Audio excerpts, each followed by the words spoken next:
This is hammering. I have a small hammer, a wooden board, nails, felt shapes and cardboard shapes. You can use anything you find at home. So I will use the felt shapes and I will start hammering. I take the nail, hold it with 2 fingers, place it here in my flower,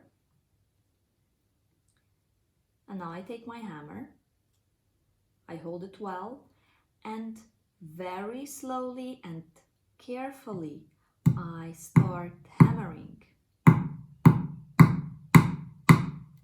Now I can continue without holding the nail.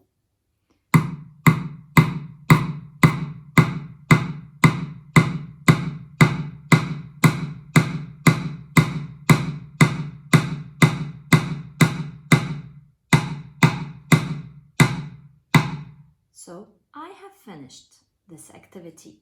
You are welcome to continue hammering the rest of the shapes.